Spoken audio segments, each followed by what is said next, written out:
So లోపలంతా కూడా ఎంతో ఉన్నతంగా ఎత్తైనటువంటి మందిరాలు. ఈ మందిరాలను ప్రత్యేకత ఏంటంటే మధ్యలో, అలాగే ఈ చుట్టుపక్కల కూడా ఇలా వచ్చినటువంటి విశ్వాసులు కూర్చోటానికి ఉంటుంది. ఇక్కడ ప్రార్థన చేయటానికి వచ్చినటువంటి వారు ఇక్కడ నూనె పోస్తారన్నమాట. ఇక్కడ చూసినట్లయితే నూనె పాత్ర ఉంది. చేయవలసిన పని ఏంటంటే ఇక్కడ నూనె ఉంది, దాన్ని తీసి ఇక్కడ గంట ఉంది, దాంతో తీసి ఆ పైన వెలుగుతుంది కదా, ఆ వెలుగుతున్నటువంటి ఆ చోట నూనె పోస్తారు. అది ఎప్పుడు కూడా నిత్యము దేవుని మందిరంలో అలా దీపం వెలుగుతూ ఉంటుంది. అలాగే ఇక్కడ ఆరాధన క్రమం అనేది కూడా పుస్తకాలు ఉంటాయి. ఇదంతా లిటర్జీ అన్నమాట. వాస్తవానికి దీన్ని ఆర్థోడాక్స్ చర్చ్ అంటారు. అందుకే ఇక్కడ రాసిన చూపిస్తా, సెయింట్ మేరీస్ ఆర్థోడాక్స్ వలియా పల్లి అంటే చర్చ్ అని అర్థం. సో మలయాళంలో ఇక్కడ దేవుని మందిరంలో కొంతమంది కూర్చున్నారు. ఇక్కడ దీనికి బాల్కనీ కూడా ఉన్నట్లుంది పక్కన. చూద్దాం. ఇక్కడ ఒక ఆయన వస్తున్నారు, ఆయన అడుగుదాం. అజయ్, ഇതെന്തോ ഇത് കെടാവിളക്ക്. അവിടെ ഫുൾ ടൈം വിളക്കുണ്ട്. വിളക്ക് അങ്ങനെ, അതായത് പഴയ കാലങ്ങളിൽ നമുക്ക് വീടുകളിൽ ഈ വിളക്ക് തെളിക്കണമെങ്കിൽ പോലും തീപ്പെട്ടിയോ അങ്ങനെയുള്ള കാര്യങ്ങളില്ലാത്തതുകൊണ്ട് എണ്ണ ഒഴിച്ച് വയ്ക്കുന്ന വിളക്കാണ്. അതുകൊണ്ട് 24 മണിക്കൂറും ഇത് കത്തിയിരിക്കും. ഇവിടെ നിന്ന് തീ പകർന്നു കൊണ്ടുപോയിട്ടാണ് വീടുകളിൽ പോലും അടുപ്പ് കത്തിച്ചു കൊണ്ടിരുന്നത്. നല്ലതാ. അങ്ങനെയാണോ? അതിനാണ് അവിടെ ഓയിലല്ലേ? അതായിരുന്നു ഓയിലുണ്ട്. ആ ഓയിൽ തൊട്ട് ഒരു നെറ്റിക്ക് വരയ്ക്കുന്നത് ഒരു വിശ്വാസവും ഒരു ധൈര്യം ലഭിക്കുന്നതാണ്. നമ്മൾ പള്ളിയിൽ വന്ന് പ്രാർത്ഥിച്ചു പോകുമ്പോൾ. പിന്നെ അത് അവിടെ അതിന് ഒരു സ്പൂൺ അല്ലേ, അതെന്ത് ചെയ്യാം അവിടെ? ഇത് ഈ എണ്ണ നമ്മൾ കുറയുമ്പം അതെ ഇങ്ങനെ നമ്മളിതിലേക്ക് ഒഴിച്ചു കൊടുക്കുന്നതാണ്. എണ്ണ നിലവിളക്കിലെ എണ്ണ കുറയാതിരിക്കാൻ ആ സമയത്ത് പോയി വെള്ളം എണ്ണ ഇതിനകത്ത് ഒഴിക്കും. ഒഴിക്കുമ്പോൾ ഇത് കവിഞ്ഞ് ഇതിനകത്ത് തന്നെ വീഴും. അവിടുന്ന് നമുക്ക് കുറവ് വരുന്ന സമയത്ത് അതിലേക്ക് ഒഴിക്കുന്നത്. അപ്പോൾ വിളക്ക് കെടാതെ ഇരിക്കും. എപ്പോഴും എണ്ണ കാണും. നമ്മൾ കൃഷിക്കാരായതുകൊണ്ട് നമ്മൾ നാളികേരം ആട്ടി എണ്ണ ആദ്യം പള്ളിക്ക് കൊടുക്കുന്ന ഒരു പതിവാണ് കർഷകരെന്ന നിലയിലുള്ളത്. അപ്പോൾ ഇത് മുടങ്ങാതെ ചെയ്യുന്ന വിശ്വാസികളുണ്ട്. പിന്നെ ഇവിടെ നിരണം ക്രോസ്, അതാണ് അതിൻ്റെ ഇതാണ് കാണിക്കുന്നത്. നമ്മുടെ ഏറ്റവും പുരാതനമായ മാമോദീസ തൊട്ടിയിൽ ഇതാണ് നിരണം ക്രോസ് എന്ന് പറയുന്നത്. അവിടെ വരണപ്പെട്ടോ? ആ ഷേപ്പ് ആണെങ്കിൽ അപൂർവമായ ഒന്നാണ്. വേറെ എങ്ങും അങ്ങനെ ഒരു ക്രോസ് ഇല്ല. ഇവിടുത്തെ മാത്രമാണ്. ഇവിടെ മാത്രം. അതെ, അത് നിരണം ക്രോസ്. ഓക്കെ. പിന്നെ ഇവിടെ എന്തോ വിശേഷം? മാമോദീസ തൊട്ടിയാണ് ഏറ്റവും പുരാതനമായിട്ടുള്ളത്. അതിൽ തൊട്ടി അതിലാണ് ഈ ക്രോസ് കരികിൽ കുത്തിയിരിക്കുന്നതാണ്. അതെന്താ ജ്ഞാനസ്നാനം ചെയ്യുന്നത്? ജ്ഞാനസ്നാനത്തിനുള്ള കുട്ടികളെ മാമോദീസ മുക്കുന്ന ഇതിലാണ് ഈ ക്രോസ് ആലേഖനം ചെയ്തിരിക്കുന്നത്. അങ്ങനെ ടച്ച് ചെയ്യണം. ലൈറ്റ് ഇടാം. ഓക്കെ.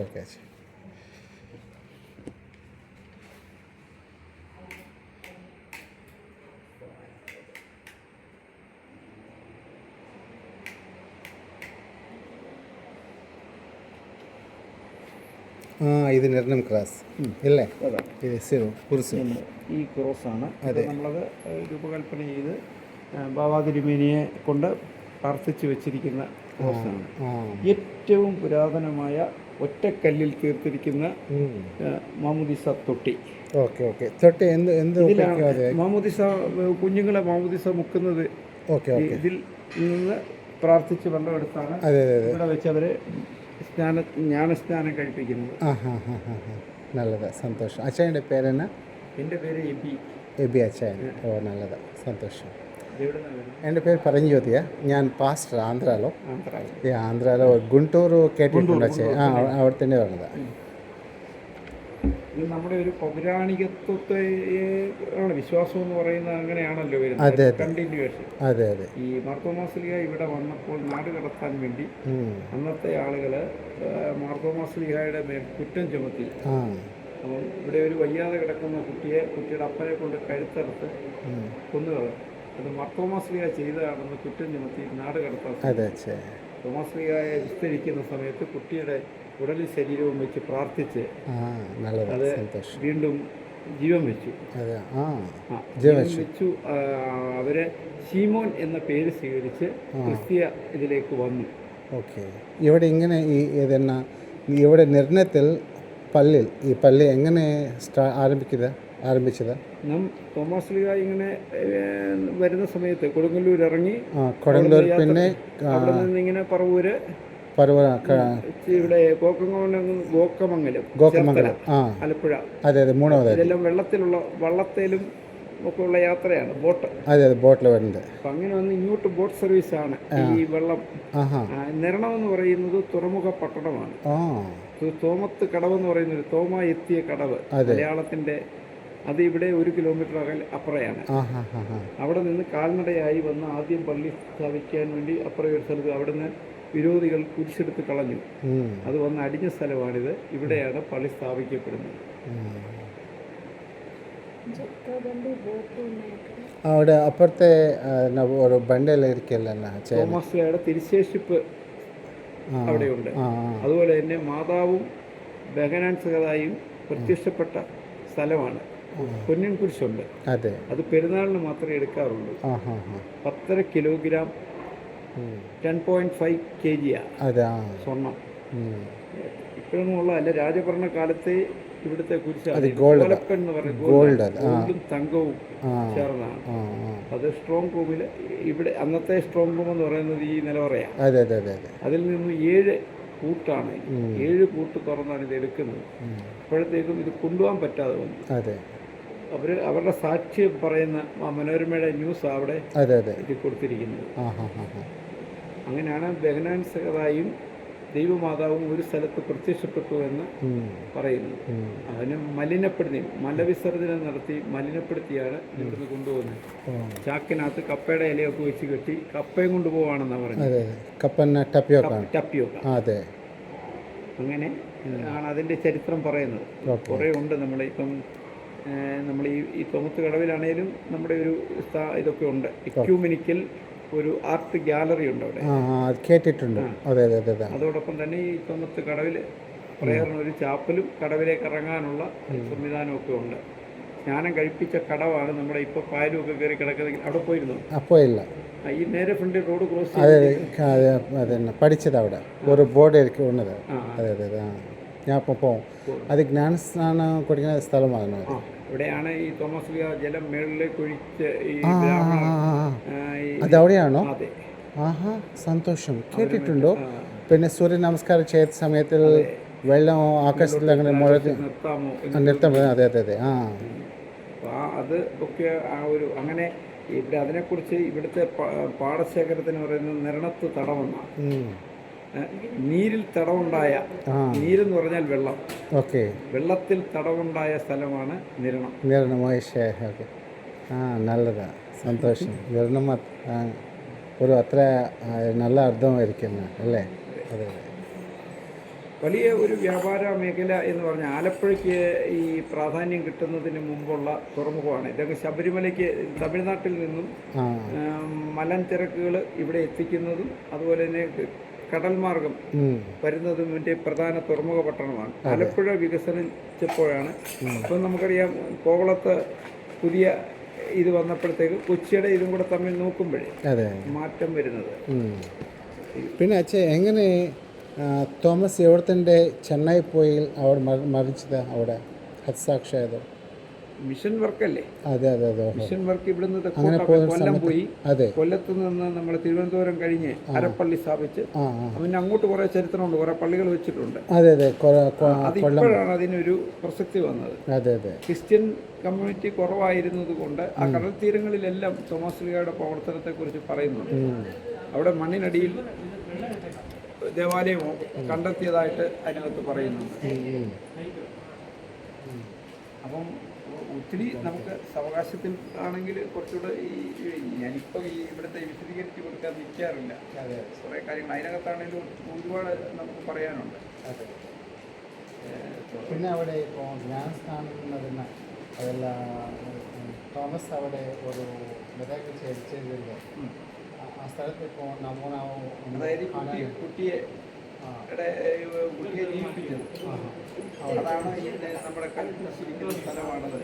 എത്ര ദൂരം അത് നമ്മൾ നേരെ കയറി വരുന്നിടത്ത് കാണുന്ന കൽക്കുരിശ്, ആ സ്ഥലത്താണ് തോമസ് ലീഗായെ വെച്ചിരിക്കുന്നതും ഈ കുട്ടിയെ കൊണ്ടുവരുന്നതും ആ കുട്ടിക്ക് ജീവൻ വന്നതിന് ശേഷം എൻ്റെ അപ്പനാണ് എന്നെ കൊണ്ടുവന്ന് പറയുകയും തോമസ് ലീഗായെ കുറ്റമുക്തനാക്കുന്നതും ഒക്കെ. സന്തോഷം. Thank you. വൈക്കം എൻ്റെ ഭാര്യ ചിൽഡ്രൻസ് പിള്ളേർ നമ്മുടെ വീട്ടിലായിരുന്നു. വീട്ടിൽ അമ്മ ഉണ്ട്, അപ്പല്ല അമ്മ, പിന്നെ നമ്മുടെ ആൻറ്റി ഭാര്യൻ്റെ വീട്ടിലെ അമ്മച്ചി ഇവിടെ മലയാളം അതെ അമ്മച്ചി. എല്ലാവരും സന്തോഷമായി. സന്തോഷം. ഞാനിവിടെ ബിലീവേഴ്സ് സെമിനാരി അല്ലേ, KPM അതെ ഒറ്റപ്പുഴ അവരെ സെമിനാറിൽ പഠിച്ചില്ല, ഒരു 4 വർഷം പഠിച്ചില്ല. അത് കഴിഞ്ഞിട്ട് പിന്നെ അവിടെ ബിലീവേഴ്സ് BCR സ്കൂളിലല്ലേ അവർ പഠിപ്പിച്ചില്ല. ഇപ്പോൾ ഞാൻ ഫാസ്റ്റായിട്ട് സിസ്റ്റർ കാണുമ്പോൾ ഞാനിവിടെ ഒരു നമ്മുടെ പള്ളിയുടെ തന്നെ ഒരു സ്കൂൾ, ഇംഗ്ലീഷ് മീഡിയം സ്കൂളുണ്ട്, CBSE. എവിടെയാണ് വെച്ചത്? ഇവിടെ അടുത്താണ് മാനേജറായിട്ട് സേവനം അനുഷ്ഠിക്കുന്നു. ശമ്പളമില്ല. അതെ. നമ്മുടെ പള്ളി സാധാരണക്കാരായ കുഞ്ഞുങ്ങൾക്ക് ഇംഗ്ലീഷ് വിദ്യാഭ്യാസം കൊടുക്കുക 20 വർഷമായിട്ട് നടക്കുന്നുണ്ട്. 2 വർഷമായിട്ട് ഞാൻ എൻ്റെ മാനേജർ. പള്ളി സെക്രട്ടറി ആയിരുന്നു.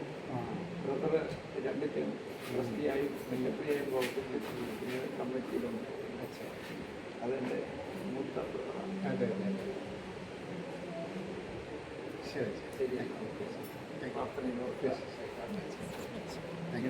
ప్రార్థించి సో ఇప్పుడు దాకా మనం ఏమన్నామంటే ఇక్కడ ఈ మందిరం యొక్క 10 കരിങ്കല്ല് ആർച്ചിലാണ് ഈ പള്ളി നിൽക്കുന്നത്. ഈ 10 ആണോ? അങ്ങേ സൈഡിൽ 5, പെട്ടെന്ന് നമ്മൾ ശ്രദ്ധിക്കപ്പെടാത്ത ഒന്നാണ്. കരിങ്കല്ലാണ്. ഇത് ലോക്കിട്ടാണ്, ഈ കരിങ്കല്ല് വെട്ടി ലോക്കിട്ട് ചെയ്തിരിക്കുന്നതാണ്. ഇപ്പോഴത്തെ സിമെൻറ്റ് കട്ട വെച്ച് ചെയ്യുന്ന പോലെ ഇത് കുമ്മായത്തിലായിരുന്നു, കുമ്മായം പ്ലാസ്റ്ററിങ് ആയിരുന്നു. അത് വരാൽ പശയിലാണ് കുമ്മായം ചേർത്ത് ഇതെല്ലാം ചെയ്തിരുന്നത്. നമ്മുടെ അതിനകത്തിരിക്കുന്ന ഒരു ഭരണി എന്ന് പറയുന്നത് അങ്ങകത്തിരിക്കുന്ന ഇവിടുത്തെ മധുബക റിന്യൂ ചെയ്യുമ്പോൾ അതിനകത്തു നിന്ന് കിട്ടുന്നത്, അതിനകത്ത് തൈലമുണ്ട്, വിശുദ്ധ തൈലം, അതിൻ്റെ സ്മെല്ലും ഒക്കെ ഉണ്ട്. ഇപ്പം ലോക്ക് ചെയ്ത് വെച്ചിരിക്കുന്നതുകൊണ്ടാണ്. ഇത് ആ നിർമ്മാണ പ്രവർത്തനം നടക്കുമ്പോൾ ഇതിൻ്റെ എല്ലാ കാര്യങ്ങളിലും ഞങ്ങൾക്ക് ബന്ധപ്പെടാൻ പറ്റുകൊണ്ട് കൂടുതൽ കാര്യങ്ങൾ മനസ്സിലാക്കാൻ കഴിഞ്ഞു.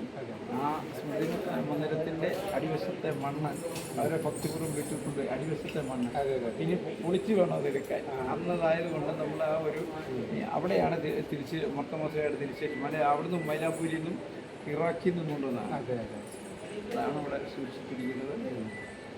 അപ്പോൾ ശരി, സ്കൂളിലോട്ട് പോകണം. സ്കൂൾ നടക്കുന്ന ടൈമായി. సో ఇక్కడ ఇక్కడ అపోస్తలుడు తోమా ఈ ప్రాంతానికి పడవలో రావడం జరిగింది. ఇక్కడ 1 కిలోమీటర్ దూరంలో. అయితే జరిగిన విషయం ఏంటంటే వచ్చినప్పుడు చనిపోయినటువంటి ఒక చిన్న బిడ్డను ఆయన బ్రతికించాడు. దాంతో అద్భుతాన్ని బట్టి ఇక్కడ ఈ ప్రాంతం వాళ్ళు విశ్వసించారు. అంత మాత్రమే కాదు, ఈ చర్చ్కి ఆపోజిట్లో ఎదురుగుండా ఒక రోడ్డు ఉంది. అక్కడికి వెళ్తే అక్కడే సూర్య నమస్కారాలు చేస్తున్నప్పుడు బ్రాహ్మణులు సూర్య నమస్కారాలు చేస్తుంటే వారితో వెళ్ళి తోమ మాట్లాడినప్పుడు, మీరు సూర్య నమస్కారాలు చేస్తున్నారు కదా, ఆ నీళ్ళు అలా ఎత్తి అలా పోసినప్పుడు దేవుడు దాన్ని తీసుకోవాలి, అంగీకరించాలి, అది గాల్లో నిలబడాలన్నప్పుడు వాళ్ళంతా ప్రయత్నం చేశారు, కానీ అది జరగలేదు. కానీ అప్పుడు తోమ యేసయ్య నామంలో ప్రార్థన చేసి ఆ నీళ్ళను అలా తీసి వదిలినప్పుడు అక్కడ నీళ్ళు నిలబడి. కాబట్టి ఈ ప్రాంతానికి నిర్ణం నీరు అంటే నీరు. అయితే ఆ రకంగా నిర్ణం అంటే నీరు నిలిచి అక్కడ నిలబడి అన్నమాట. ఆ రకంగా ఈ ప్రాంతానికి నిర్ణం అనే పేరు వచ్చింది. ఈ రీతిగా ఈ ప్రాంతంలో దేవుని మందిరాన్ని అపోస్తలుడు తోమ ఇంత గొప్ప మందిరాన్ని నిర్మించడం జరిగింది. సో ఒక ఆశీర్వాదకరమైన సమయం. స్థలం ఇది. నిజంగా ఇక్కడ రావటం అనేది దేవుడు నాకు ఇచ్చిన ధన్యత అని నేను భావిస్తున్నాను. సో మీకు అవకాశం ఉంటే మీరు కూడా రండి, ఈ ప్రాంతాన్ని దర్శించండి. ఎందుకంటే దేవుడు యేసుక్రీస్తు వారిని విశ్వాసం ఉంచినటువంటి వారి జీవితాలు అద్భుతాలు అనేవి దేవుడు చేసే కార్యాలు. అవేదో కల్పితమైన కథలు కాదు, కానీ వాస్తవ గాథ చరిత్ర ఈ రోజుకి దానికి అర్థం పడుతుంది, సాక్షాత్తంగా నిలబడుతుంది. So God bless you. Thank you.